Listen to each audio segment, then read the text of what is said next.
Assalamualaikum and good day everyone. I'm Aina Binti Nurikhan, the HR officer of this organization. Today, I will be presenting an awareness talk on corruption in the workplace. Now, let's begin with the definition. Definition of corruption is the abuse of untrusted power for personal or organizational gain. It often involves bribery, favorism, or the misuse of the resource. In the simpler terms, corruption happens when someone uses their position to benefit themselves or others unfairly. In the workplace, corruption is a serious ethical issue because it will destroy trust and damage a company's reputation. Also, it affects to the employee morale. Now, we move on to the common form of workplace corruption. There are several common forms of corruption that can be occur in organizations. First, accepting bribes or kickback from the suppliers. Second, it's nepotism and cronyism, like giving the jobs to the friends or relative instead of the based on the merit. Third, falsifying financial documents, which is it can hide the fraud of losers. And finally, manipulating procurement or tender processes to favor certain parties. For all these acts go against ethical business to be conduct and transparency. Now, we're gonna talk about the curse of the corruption. What is the curse of the corruption? There are several factors.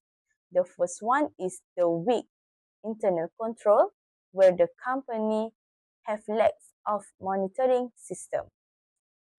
Second, the pressure to meet unrealistic targets, which is can push employees to take the shortcut.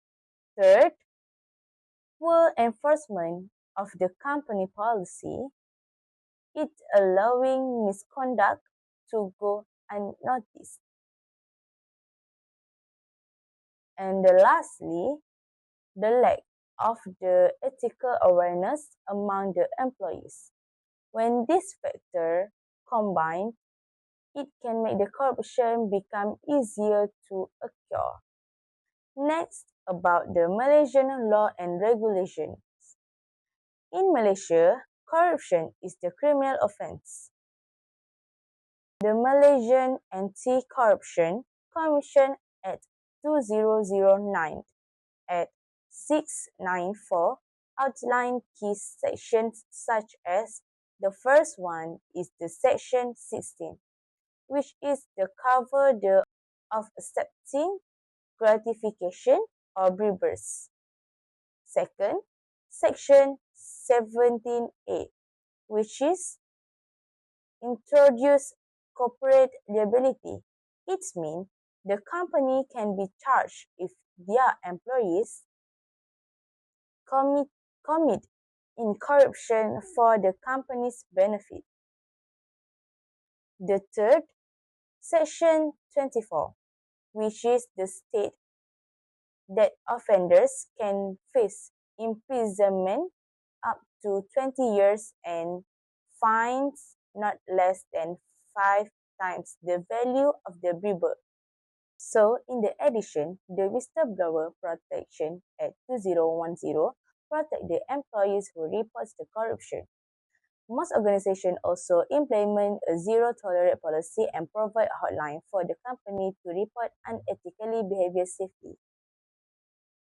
So now, let's look at the real-life example.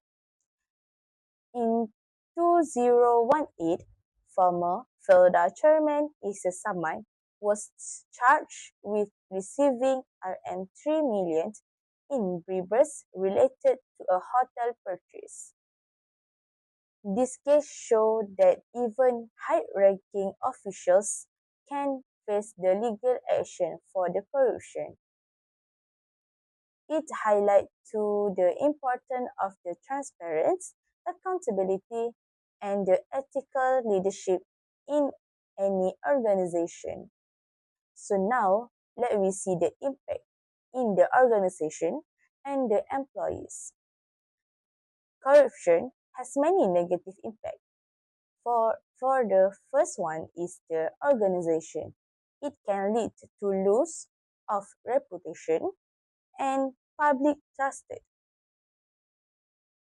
and it also can make the financial loss and the legal penalty.